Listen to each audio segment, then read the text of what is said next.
Great. So, just to start, I will say that we have determined a common set of terminology that we as a group are going to use today.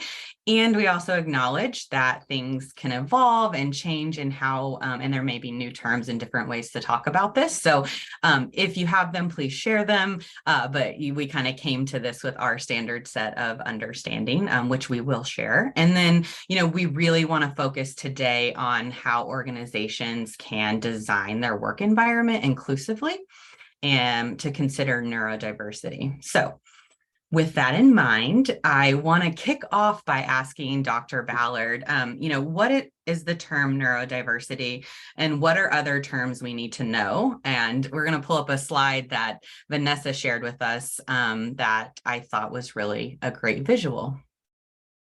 Yeah, happy to start that way. So when we think about neurodiversity, we're thinking about all the ways people can be wired up differently. And it's a huge variety. This is not necessarily a term that's very well defined. It's not, a diagnosis you get from the DSM, but it's a way to think about all the different ways that people present.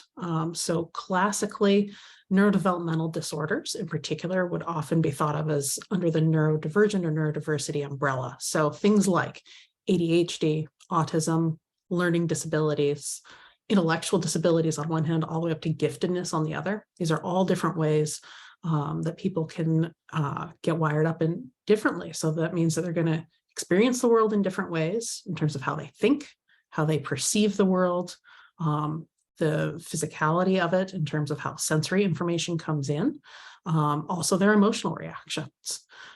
So when you look at everything that can fall under this neurodivergent umbrella, really we're talking about an awful lot of people at this point. And particularly, I'll say in the tech industry, in the greater Seattle area, is often quite welcoming for a variety of forms of neurodiversity. So I feel like we have a particularly high occurrence of that in this area in particular. That's great. And then, one of the things that we talked about as a group were, neurodivergent versus neurodiverse and neurotypical, neurodivergence and things like that. So can any of you kind of expand a little bit more on that and how to use the terminology, appropriately? Vanessa, I know you had been sharing on this, so maybe I can put you on the spot. Yeah. So, broadly speaking, when we talk about diversity and difference and minorities versus majority, we talk about sort of typical, and maybe we talk about other, right? So we kind of have these examples that we can reference, and it's not different. It's not that different in terms of a model of how the language is used for neurodiversity. So neurodiversity is talking about the wide variety and range of ways that people can, as Robin mentioned, be wired, perceive the world, communicate, understand, interact, etc. But then when you're talking about an individual, the preferred term tends to be neurodivergent individual.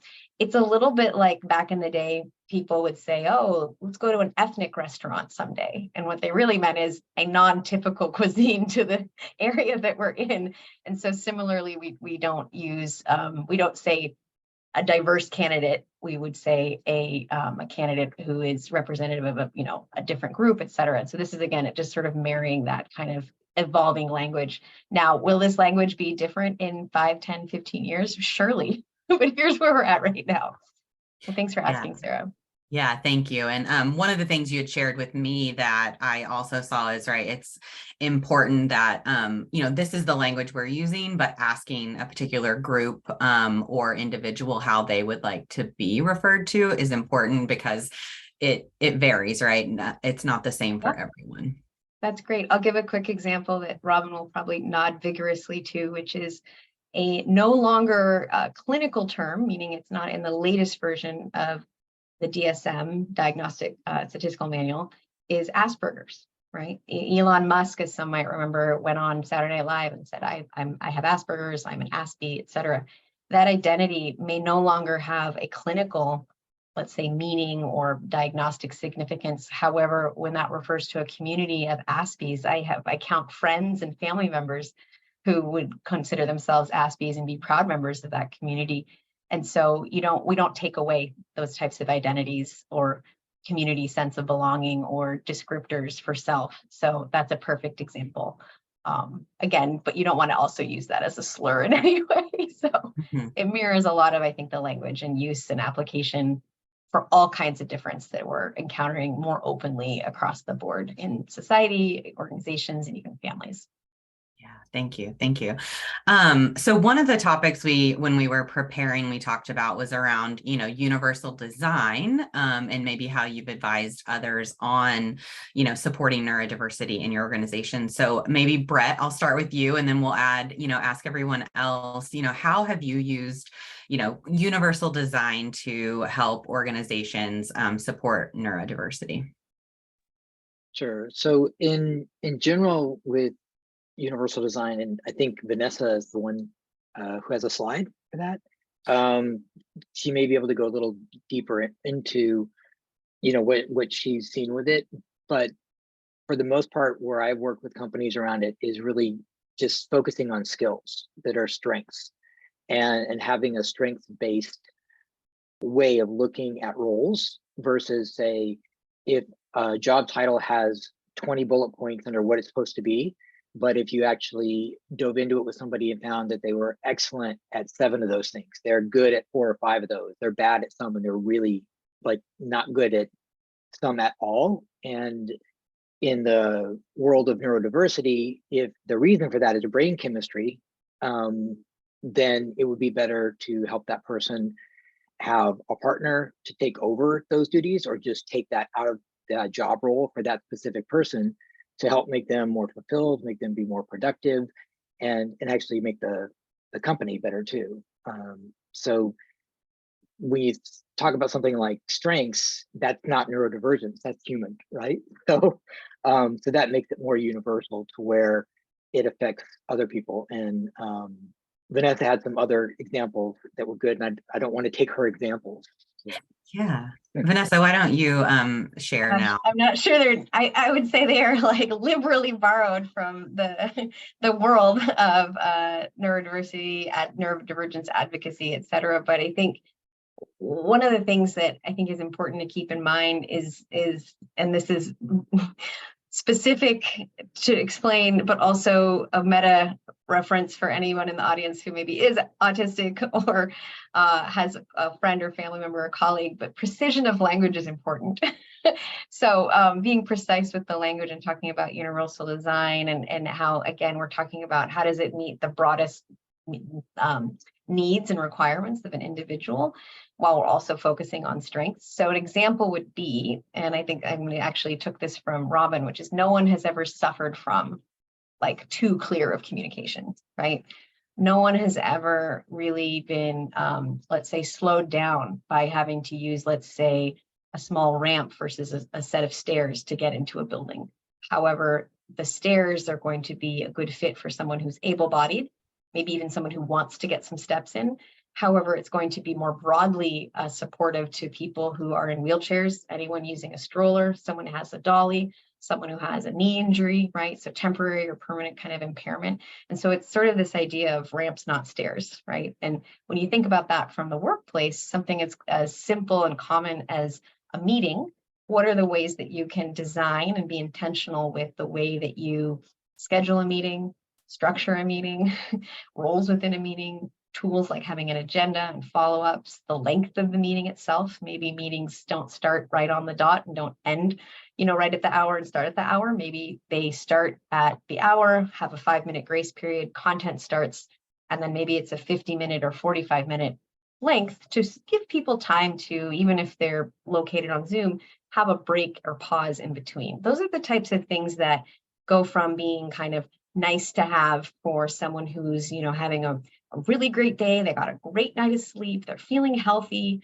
And then those actually become essential accommodations and features of an inclusive workplace, because then you're supporting the people who are neurodivergent, the people who are working under a lot of stress or anxiety and their executive function is impaired, whether they have an underlying condition or not. You're also helping, the guy who was up late all night with his 1-year-old, right?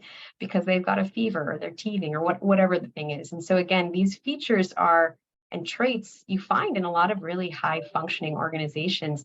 They just have the added benefit of actually being, again, from a universal design perspective, broadly applicable and supportive.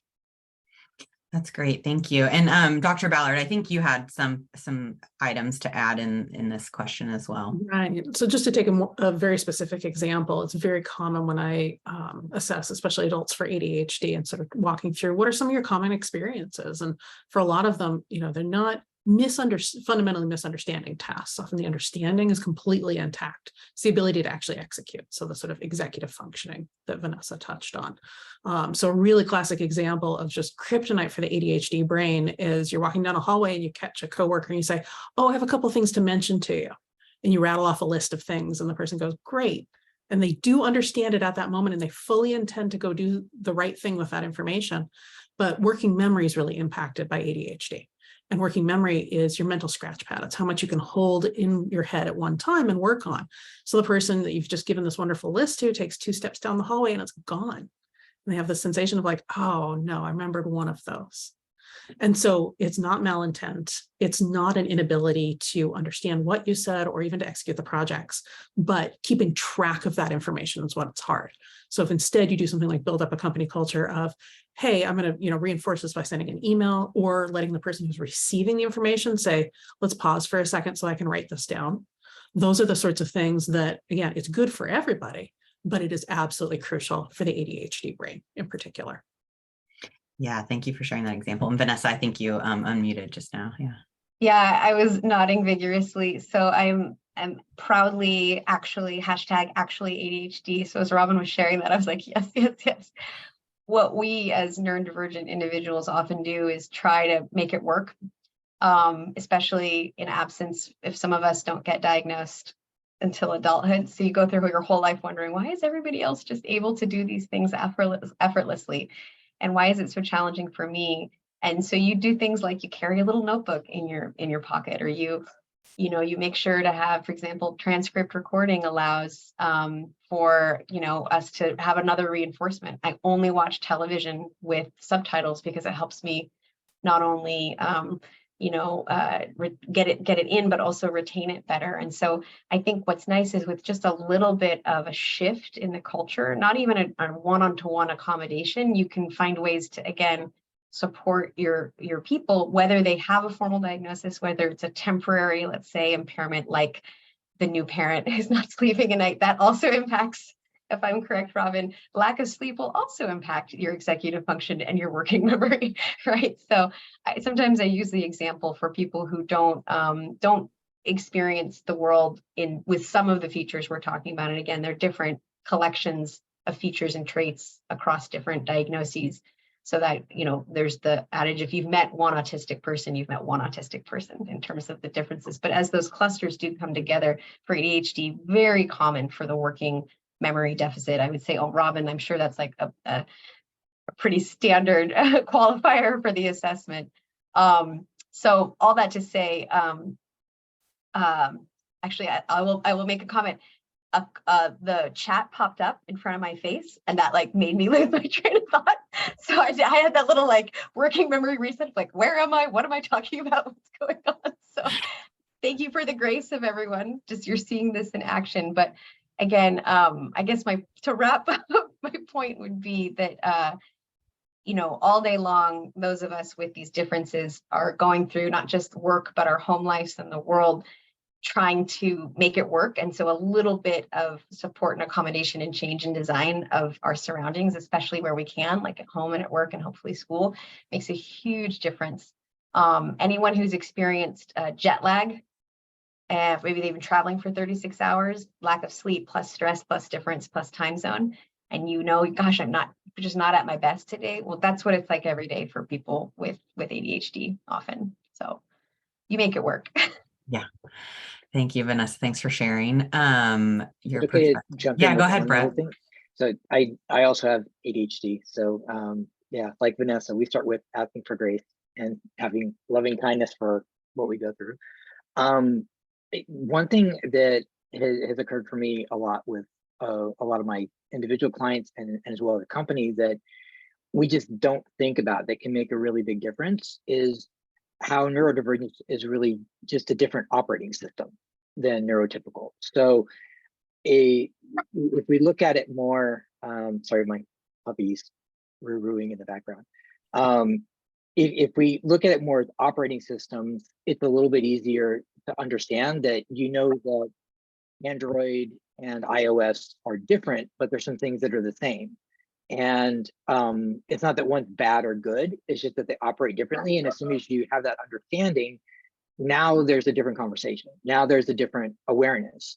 And what a lot of us don't realize, kind of on both sides of neurotypical and or being neurodivergent, is to put ourselves in the other person's shoes and understand that one thing that can be really confusing, no matter which side of this you're on, is that we live in our own minds and we think that's how the world is. And we think that's how everybody's operating. So if you have a neurodivergent brain and you tell somebody, say the hallway conversation that was mentioned earlier, and the person keeps forgetting, you're like, wow, they just don't care, or they're a jerk, or whatever you make up, that in a neurodivergent operating system totally makes sense, because that person would have been aware, made a choice, said yes or no, and then that thing happened.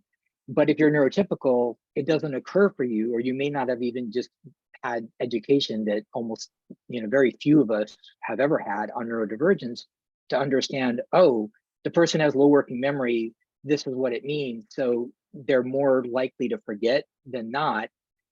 And if you understand that, now you don't think the person's a jerk. You're like, oh, right. And you come at it in a different way that's more positive and supportive.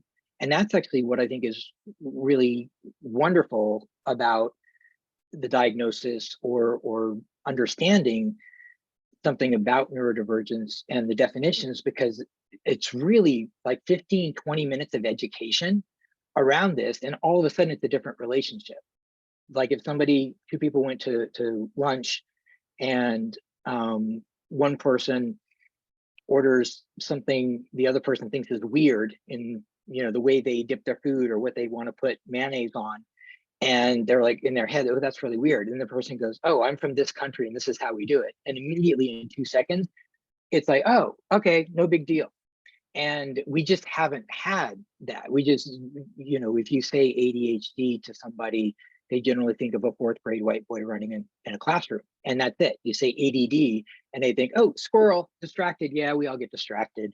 And that's the end of it. And it's just a matter of lack of education. And what's been awesome is between Gen Z and social media and Dr. Hallowell and everything that's happened since the 80s, there's so many studies and books and videos and podcasts, and the awareness is so huge, especially after COVID, with just, our mental health, that now we're kind of at this beginning stage to some degree of understanding and going, oh, we can just learn about this stuff, and all of a sudden we're in a different place with it. Yeah, thank you for sharing that. And I think that segues into our next question is, how as people leaders can we support neurodiversity in our organizations? And maybe I'll start with Dr. Ballard and see what, thoughts you have. Sure. Yeah, I think it depends a lot on the different manifestations. So what are the sorts of people you're dealing with? What are their strengths and weaknesses? It is very typical within folks, say on the autism spectrum or with ADHD, to have real strengths and weaknesses, like have a more spiky profile of things that they're good at and things that are difficult for them. So like we talked about working memory problems in folks with ADHD. With folks on the spectrum, it's often around processing speed. So they might just need a little more time to get there, but they're going to get there, or they're going to go do the project in a new or different way, potentially one that solves a problem no one else could solve. They often need a little more time and space to do it.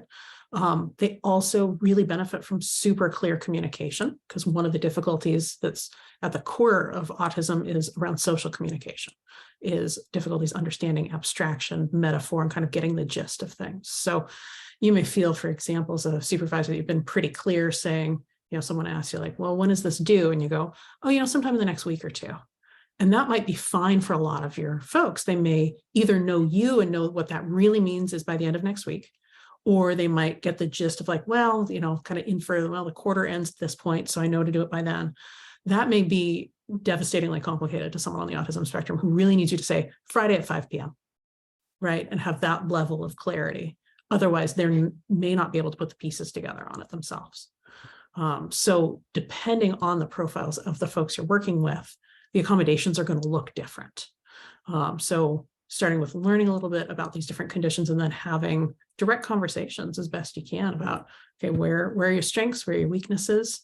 Often for both ADHD and autism, one of the superpowers is often hyperfocus and hyperintensity. They can take really deep dives on topics and get really, really into things in a way that neurotypical folks will just kind of go, okay, I've learned enough. And no, the folks with ADHD or autism are still going. So there are times when you can really pull in those strengths and other times you really have to work around some of the weaknesses. Yeah, thank you. Vanessa or Brett, anything to add there? Yeah, I like almost started clapping when Robin brought up the spiky profile. I encourage anyone who's not already very familiar with that term to Google it. You will get some really, really interesting content, articles, videos, etc. All the distractions are never ending. I thought I'd turn my phone off. Anyway, as we continue, it's like in action, like an obstacle course. Yeah. So the spiky profile, it's a really beautiful way, I think, in terms of a visual, to have this idea of like, who's sort of average or who's middle of the bell curve. And then to realize that all of us, to some degree, have strengths and weaknesses. And for some of us who are neurodivergent, those can be even more extreme. So what that can look like is, for some people, it can mean that, like, to just piggyback off the example from Robin, for a topic that they're very interested in, maybe it's what they do every day at work, or maybe it's a special project, they might go so deep into this subject that they might spend, an evening dedicated to it, or a work day, they might kind of move other things aside to prioritize it. And in that element, in that environment, or that sort of state rather of hyper focus, they're able to come up with new ideas, creativity. Sometimes it's all about, just even producing at a higher, just really faster and more. I remember I used to write papers, and it would either take me like 10 hours to write a page, or I could write 10 pages in an hour, right? So there's sort of like nothing in the middle. And I think that when, as a manager and as a leader, if you can, not only from the standpoint of supporting the difference in your organization, but frankly, taking advantage of it. It's a question that we ask new hires, and we ask again and again in people's first, I would say, 6 months to a year. And we even bring it up over time because things can change or people can learn more about themselves. But we ask them, what do you really not like to do? I'm going to use it. Robin, again, use the metaphor. What's like kryptonite? Like, what is it like? The closer you get to it, it's sort of like, oh God, no, thank you. I'm, having a reaction to this. But we also say, what are your tennis balls, right? What are the things that the example is like a lab, or like I have a black lab. And if tennis ball is in the room, he hears the word tennis ball. If somebody if he sees it, especially, he will be laser focused on that until he gets to chew on it, play with it, play fetch. So we ask people, what are those things that you're not only naturally drawn to or you don't mind doing, but the things that you love and you're passionate about? And when you apply that mindset consistently of not only supporting people to do the work that maybe they just have to do to get things done, giving them more than one way to, let's say, enter their time into a time tracking system, but at the same time, you're always having that mind of, how can I really assign projects? How can I, support roles and responsibilities and org design? And if you're doing that in a way to optimize the strengths, I mean, that's not only a competitive advantage, but it also just makes for a much more pleasant and inclusive work environment as well. Yeah, thank you. Brett? Well, just kind of to continue with what Vanessa was saying, in that type of scenario specifically, let's say one of the kryptonite things is writing reports. A lot of times, us neurodivergent folks think better verbally. And if we had a partner that, somebody else on our team or somebody else in the company, that they actually love writing reports or organizing or putting those things together, and we could talk to them about it, they could put the information down and then we could just clean it up. For example, if it would take me 5 hours to write that report that I'm expecting isn't going to be very good because I know I don't have the parts of my brain to do that really well. And I have rejection sensitive dysphoria. So I'm worried about my manager, how it's going to receive. And I spent 5 hours on that. Think of that versus if I could talk to somebody for a half an hour that really helped put that together and then spend another 15 to 30 minutes finishing that up. And those extra 4 hours, not only was I not spending it stressed out, freaked out, worried about my competency and all that, but that 4 hours now is being used for things that are my tennis ball, that I am really good at, that do move the company forward. So the company is actually winning more by having me have that partner than having me try to figure it out or be in an environment where I'm afraid to share that, well, I'm not really that good with writing reports. And then I have a manager come back and go, nobody liked writing reports. And it's like, yeah, but I don't have the same parts in my brain, which is different.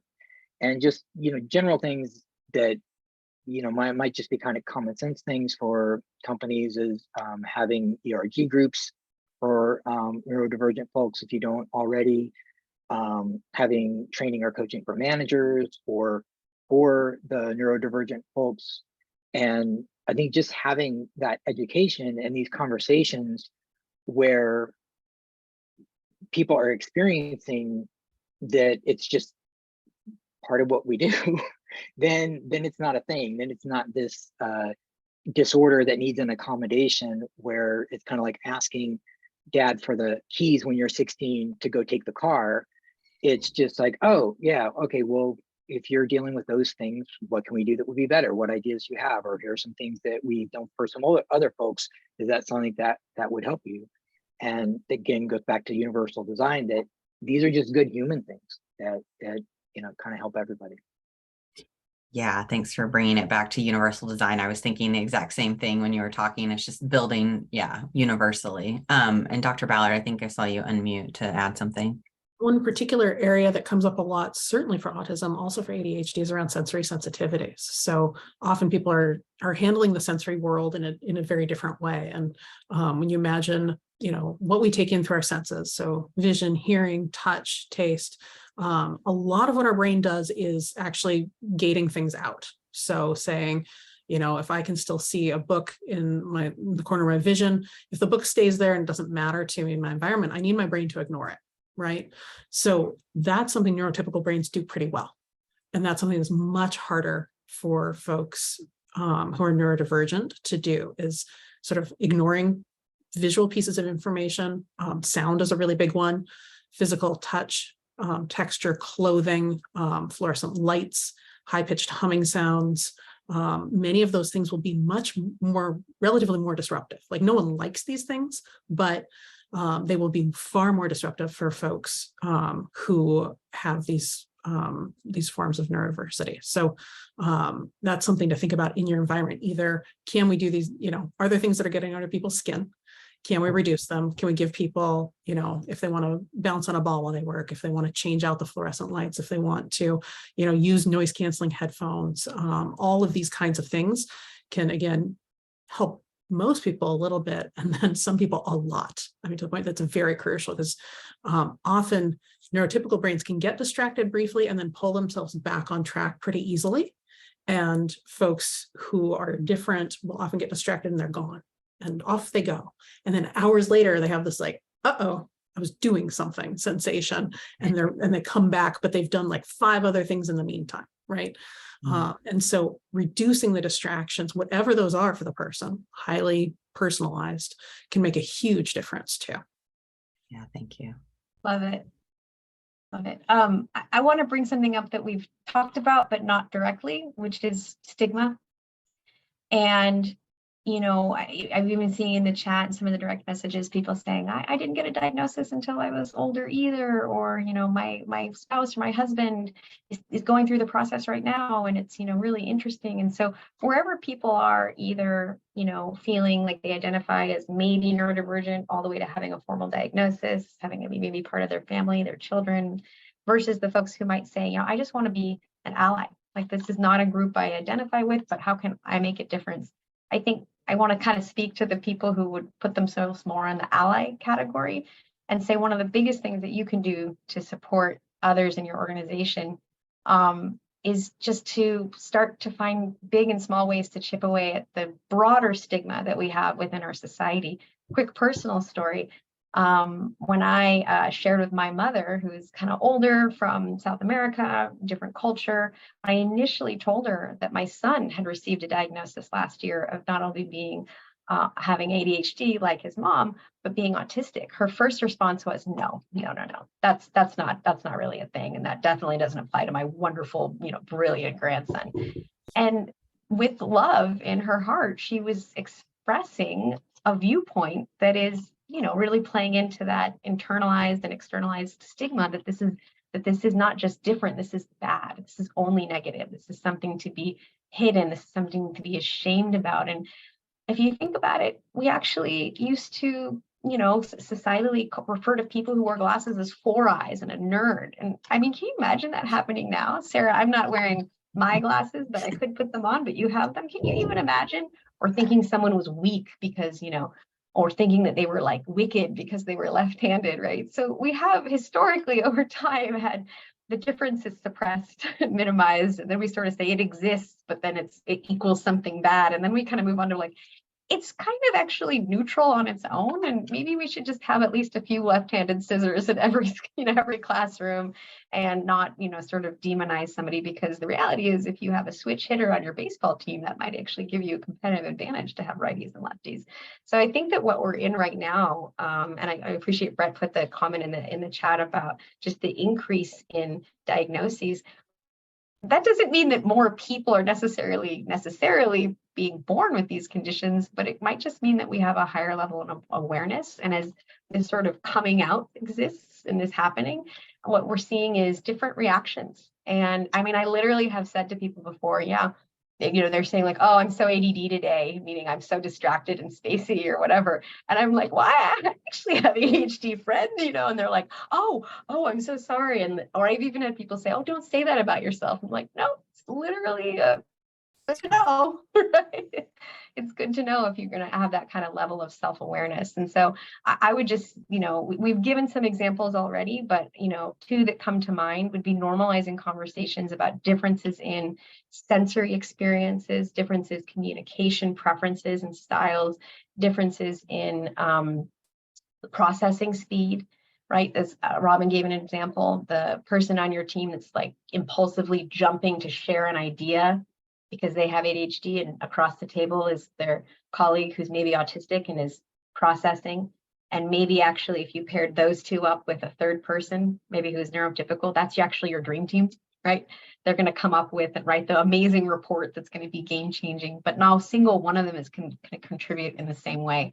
So I think just finding ways to, yes, acknowledge there's difference and do it in a neutral way without the stigma, and then actually say, how do we not just support this, but how do we actually, again, optimize and take advantage of it as well?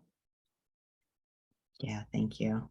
Brett? One way to do that is to be more outcome focused, because that's a lot of the stress we go through is because we might produce a great outcome, but then we get what we feel like is criticized or judged or poked at about how did we get that answer?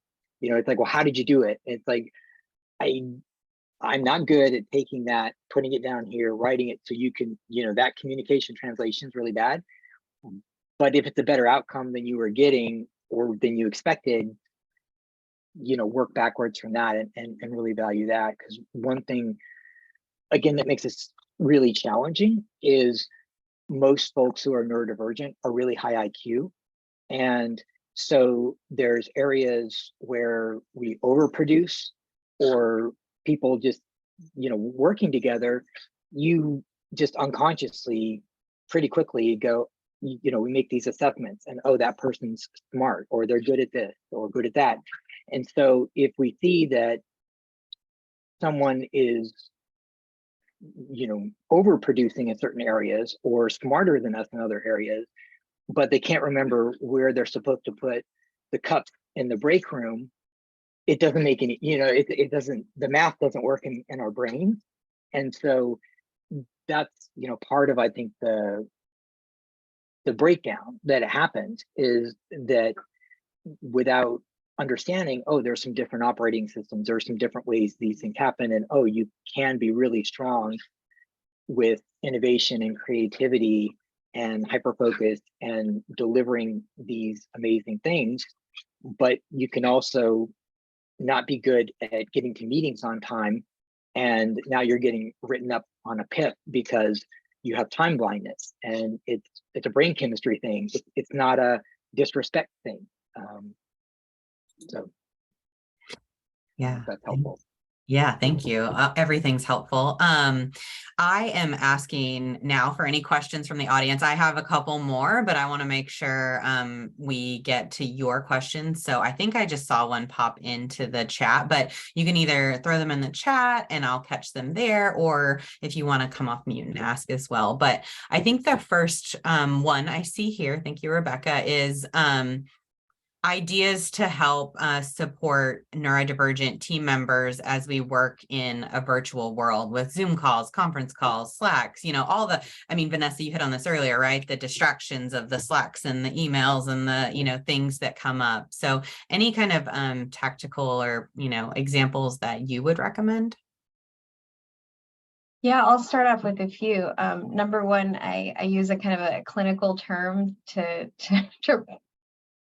reference that there are certain technologies that are contraindicated to my brain functions and my sensory experience of the world. So there's a reason why I no longer use Facebook. I no longer use Instagram, and why every single sound and haptic and vibration on my phone, which by the way, it takes a long time to turn them all off on an iPhone, are generally in the off mode. And the reason is because of that, Robin was talking about one of the features of ADHD and other forms of neurodivergence is, some people might think, oh, it's distractibility. And it's more that when we get the stimulus, we're, going to be drawn away by it, right?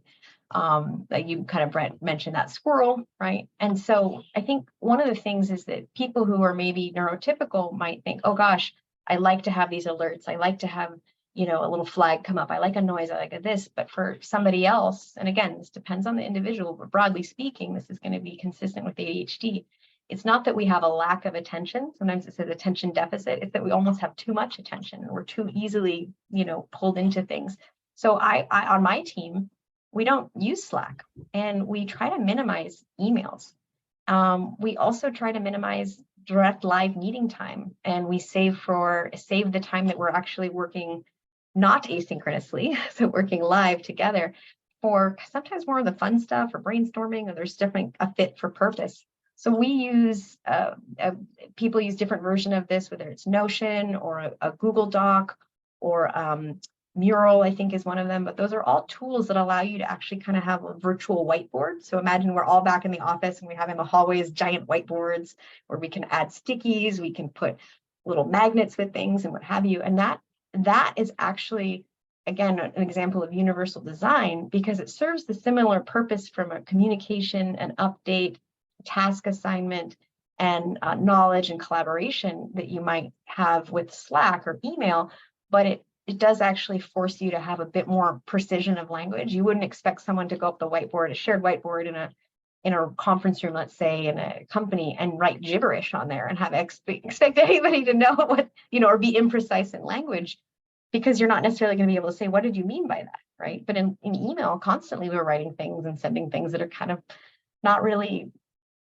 thought out, so to speak. And so we've found that is an example of a tool, again, this sort of whiteboard approach works a lot better. And Slack, if we were to use it, we would probably just use it for fun social stuff, the connection part of working with other people. But, knowing that something that might be a useful reminder to one person in your organization might feel like you're drowning in distractions and impulses that you can't look away from. And that can just be exhausting and not effective.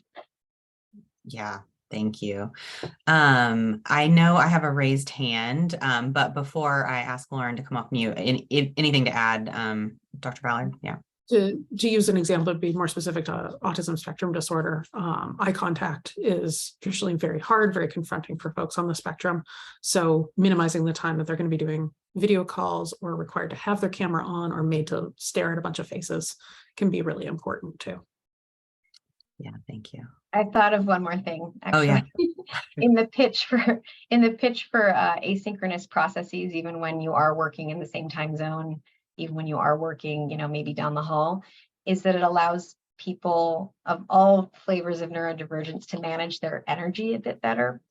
So you can have, I think one of the best examples from an ADHD executive, specializing executive coach I work with, a woman named Molly Lentz. She uses this example of trying to surf as a surfer when there are no waves. You just can't surf when there's no waves. And so you sort of, how can I be most productive during the times and get the most, experience surfing when the waves are actually, actually big enough to enjoy.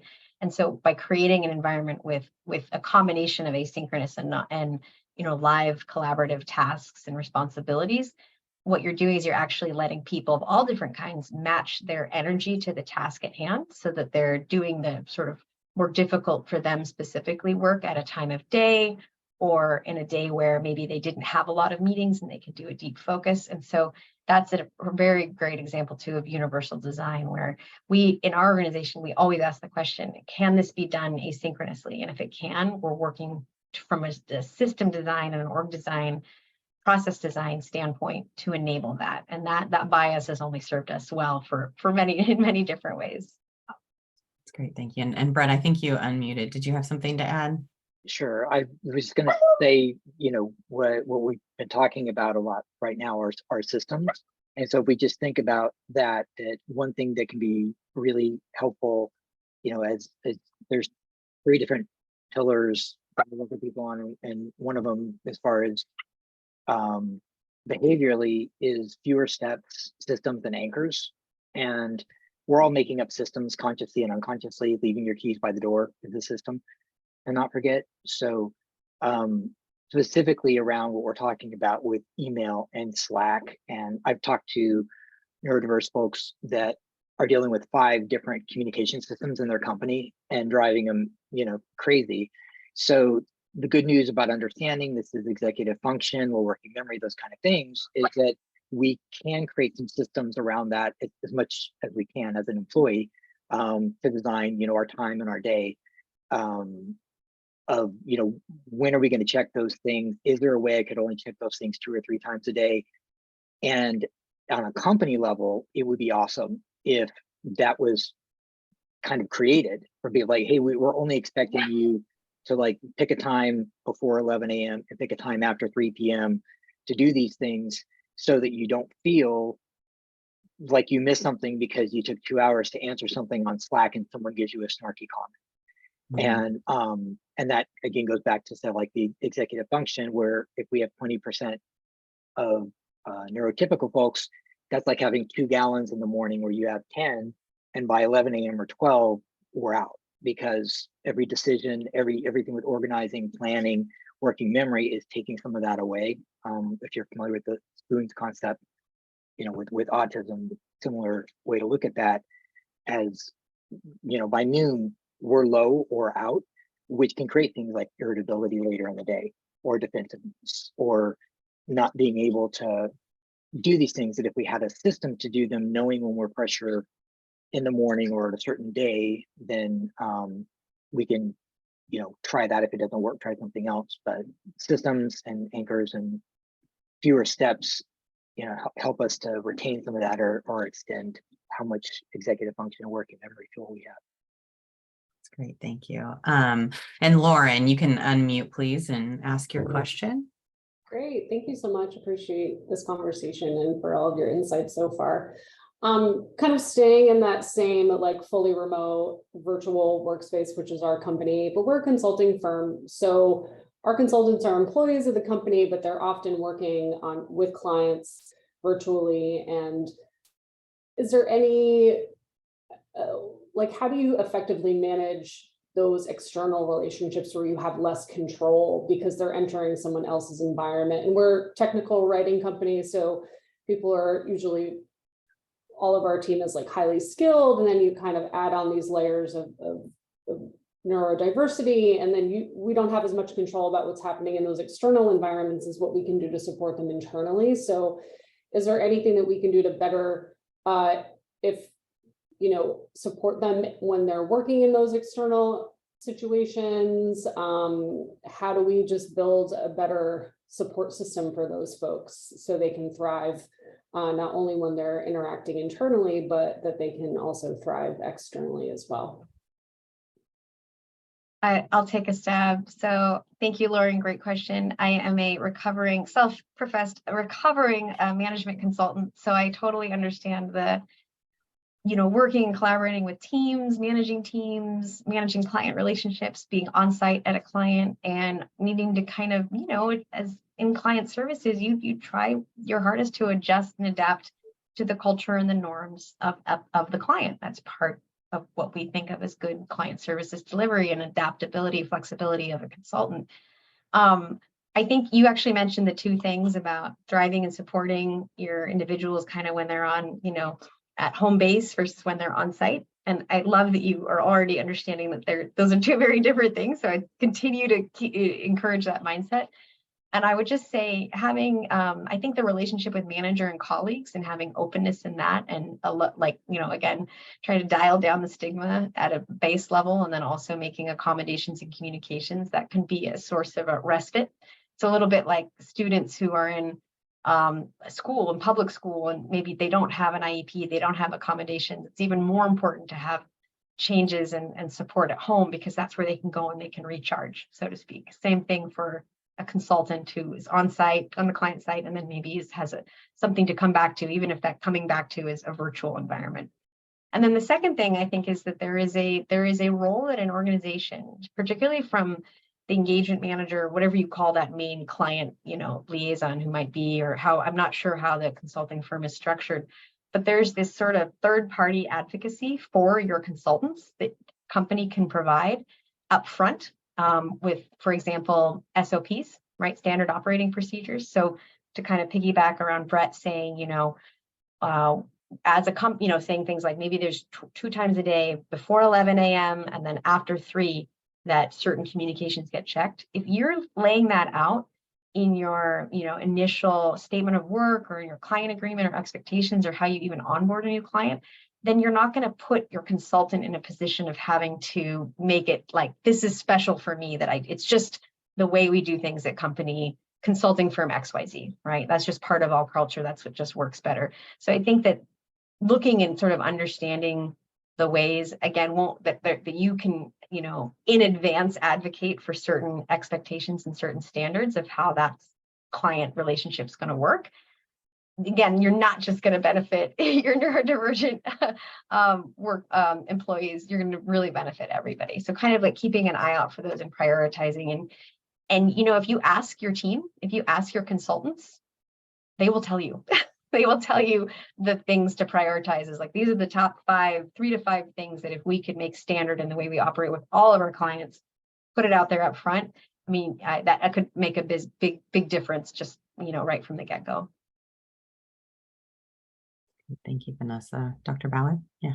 Yeah. So thinking about prepping your folks on your side of it too. One of the most common comorbidities for all forms of neurodiversity is anxiety. So I don't know the stats for ADHD, but for autism, something like 60% of adults with autism also have a co-occurring anxiety disorder, which absolutely feeds into how they process information, how they see the world, how they're going to be able to interact with people.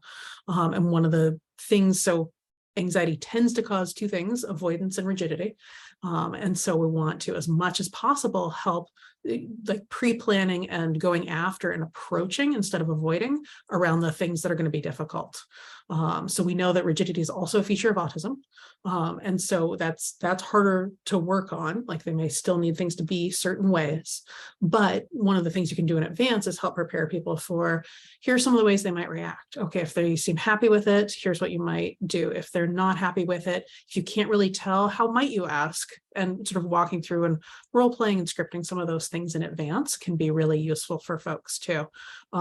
Even something as simple as if they have to physically go to a new location, can you do that the day before so you know where you're going, and you take that piece that is causing anxiety out of the equation so that you're leaving people with as much energy to bring to the actual interaction that they can. So some of the prep work in advance, even if it seems small, can make a really big difference, not only in terms of how much anxiety they're actually experiencing, but their experience of your support of them. Going, okay, I know these things are difficult and we want to help you with this. Great, thank you. Any final questions from the audience before I ask for any parting thoughts from our guests? Check the chat. Okay, I don't think we have any other questions. So I just wanted to ask all of you, any final kind of parting thoughts that you would leave us with? What is one thing that you would hope people would take away today and take into their interactions?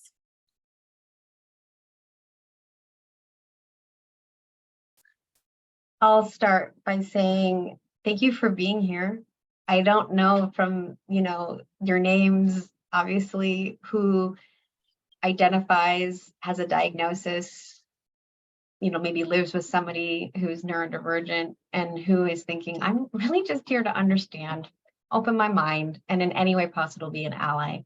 I also don't know how many folks in the audience are like, I think I'm going to find someone like Dr. Robin Ballard, a psychologist, to, help me understand what is the nature of my, me and the way I show up in this world. I remember I've had the pleasure of knowing Robin for a long time. And when I finally got my formal diagnosis, it was like, imagine like having a piece of paper like this answers so many questions. And this is just such a great starting point. But I remember, I think it was either you or me or together, Robin, we talked about it's like going your whole life with the wrong instruction manual.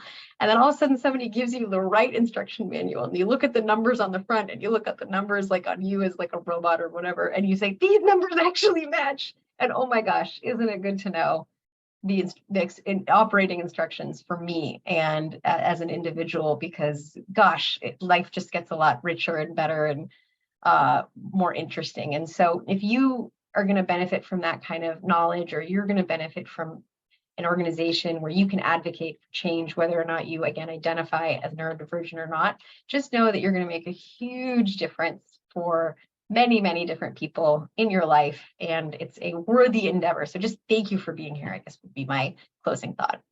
Thank you.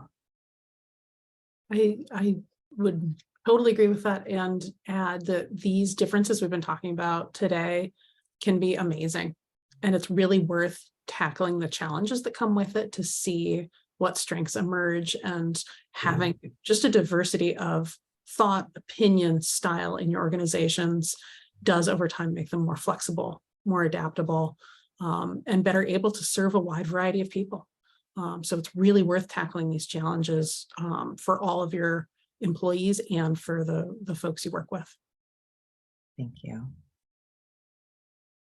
They kind of covered it. Thank you for having me here, and I appreciate the opportunity, and especially I'm learning so much from Vanessa and Dr. Ballard also, which is fantastic.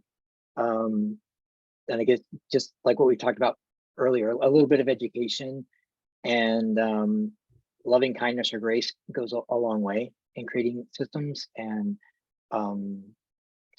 since Dr. Ballard brought up anxiety, it's such a prevalent experience for all of us that even just having that question at your company or with people of like, what kind of things, do you have anxiety about around your job? If they feel safe enough, to share it, to understand what can be created, because little things like a lot of us process things, we sponge, and then we go away and we process, and then we decide or answer. And so if we're in half-hour meetings where people are throwing the talking stick around, and it's like, okay, what do you think about this? What's the answer? And they hand it to you.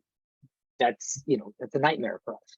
And then we look stupid because it's not how our brain works. But if we understand things like that and have different processes built around it, I guess Vanessa kind of went into this, just one simple process and all of a sudden that's a huge exponential change. So a couple small changes that are just informed by a little education around how people are experiencing things differently, neurodivergent or otherwise, can just create some really wonderful, strong, more powerful systems in the company that make people feel more fulfilled, want to work there, love being there, and great for everyone. That's great. Thank you.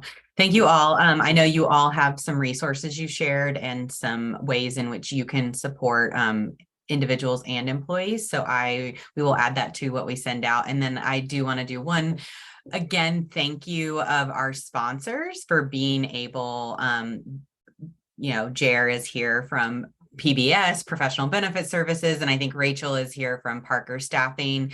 And both of those organizations have been amazing in their support of us and being able to put on these sessions and bring such great experts and speakers into this space. So thank you, thank you. We wouldn't be able to do this without you year after year. So thank you for being here and thank you for your support of this. And thank you all for attending. Kylie has a great page that she'll send out. It'll have the recording with resources and information on how to find each of our lovely speakers from today. So thank you.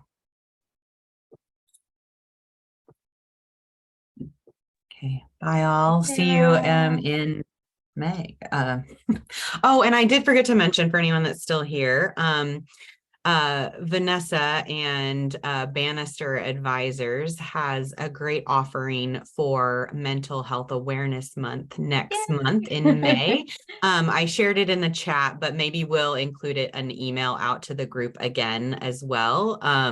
Just a great, I'll let you, for the people still here listening. Sure, yeah. Share. I'm so excited. The webinar next month in honor of Mental Health Month. We're really excited to bring it to the HR Collective community. My colleague, Sarah Blackmore, is a licensed psychotherapist and a lifespan navigator at Bannister.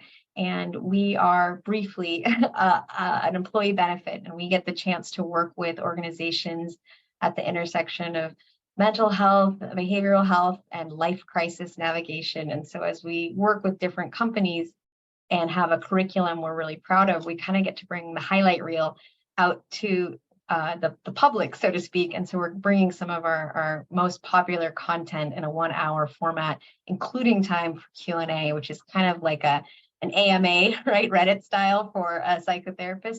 But we're going to be talking about some of the basics, the latest neuroscience evidence-based content on mental health, specifically within the workplace. And so hopefully all of you will get a chance to join that. It should be a great conversation. And I'm excited for you to meet another member of the Bannister team. So thanks again to Reverb for making that possible. Thanks, Sarah and Michaela and Kylie and Lindsay and everybody else. Yeah, thank you. Okay, well, thanks for staying a few minutes longer and sharing. And again, thank you all. Great to see you. Bye.